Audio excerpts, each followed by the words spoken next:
ആറന്മുള പാർത്ഥസാരഥി ക്ഷേത്രത്തിൽ വള്ളസദ്യ കഴിക്കാൻ പോയതാണ്.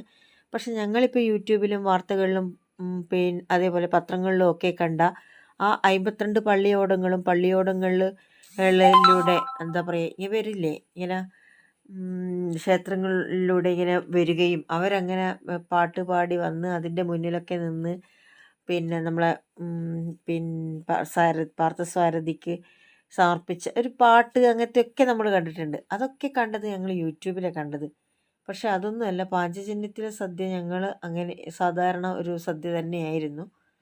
വള്ളസദ്യ എന്ന് പറഞ്ഞിട്ട് ക്ഷേത്രത്തിൻ്റെ അകത്ത് ഉണ്ടായിട്ടുണ്ടായിരുന്നു. അന്ന് 4 വള്ളങ്ങളുടെ സദ്യ അന്ന് ഞങ്ങൾ പോകുമ്പോൾ തന്നെ 4 ഒന്നല്ല 6 വള്ളങ്ങളുടെ സദ്യ അന്ന് അവിടെ നടക്കുന്നുണ്ടായിരുന്നു. ആ അകത്ത് വെച്ച് ഞങ്ങൾ കണ്ടിരുന്നു. കുറേ ആൾക്കാർ ക്യൂ ഒക്കെ നിന്നിട്ടുണ്ടായിരുന്നു. അത് ടോക്കൺ ബേസിലാണ്.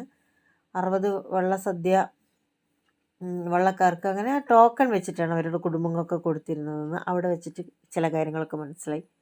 ഞാൻ ഞങ്ങൾ ടി വിയിലൊക്കെ കണ്ട ആ ഒരു സദ്യ ഉദ്ദേശിച്ചിട്ടാണ് അവിടെ എത്തിയത്. നമ്മൾ ടി വിയിൽ കണ്ടിട്ടുണ്ടല്ലോ, അതൊക്കെ കണ്ടിട്ട് അവിടെ എത്തിയത്. പക്ഷെ നമുക്കിത് പാഞ്ചജന്യത്തിലായിരുന്നു.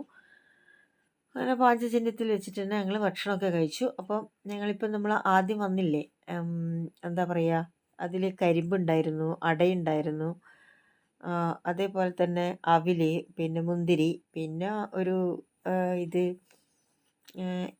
പരിപ്പ് വട, അങ്ങനെ ഉള്ള കുറേ ഇതെല്ലാം ഇതാക്കിയിട്ടാണ് സദ്യ ഉണ്ടായിരുന്നത്. ഇതെത്ര കറിക്കൂട്ടങ്ങളുണ്ടെന്നൊന്നും നോക്കിയാൽ നിങ്ങൾക്ക് അറിയാവുന്നത് ഈ കാണുന്നത് തന്നെയാണ് ഉണ്ടായിരുന്നത്. പിന്നെ 3 പപ്പടം തന്നിട്ടുണ്ടായിരുന്നു. ഒന്ന് ചോറിനൊപ്പരം കഴിക്കാനും 2 പായസത്തിനൊപ്പരം കഴിക്കാനായിരുന്നു. 3 പായസമാണോ 4 പായസമാണോ, ഒന്ന് അടപ്രഥമനുണ്ടായിരുന്നു, ഒന്ന് അരിപ്പായസം, അങ്ങനെ ഉണ്ടായിരുന്നേ. 3 പായസം തോന്നുന്നു, 3 പായസം അങ്ങനെ തന്നത്. അപ്പോൾ ആദ്യം ഞങ്ങൾ ചോറിന് ഒപ്പരം ഇല്ലേ, ചോറ് വിളമ്പി കഴിഞ്ഞപ്പോൾ പിന്നെ നമ്മുടെ ചെറുപയറാണ് വിളമ്പിയത്. ചെറുപയറിൻ്റെ മുകളിൽ കുറച്ച് നെയ്യ് ഒഴിച്ചു. ഓക്കെ, പിന്നീട് ചോറ് വേണമെന്ന് ചോദിച്ചു. പിന്നെ എനിക്ക് ചോറ് വേണ്ടായിരുന്നു. ആ ചോറിൽ തന്നെ കുറച്ച് സാമ്പാർ, പിന്നെ മോര് തന്നു, പിന്നെ അതേപോലെ തന്നെ പിന്നെ ഇതിലെ രസം, അതൊക്കെ തന്നു.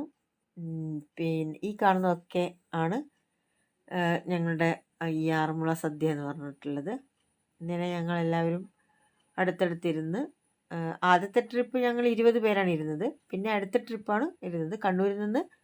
അതേപോലെ തന്നെ ഇതേ സമയത്ത് തന്നെ KSRTCൻ്റെത് താഴെ വിളമ്പുന്നുണ്ടായിരുന്നു. ഓക്കെ, ഇതാണ് ഞങ്ങളുടെ വള്ളസദ്യ.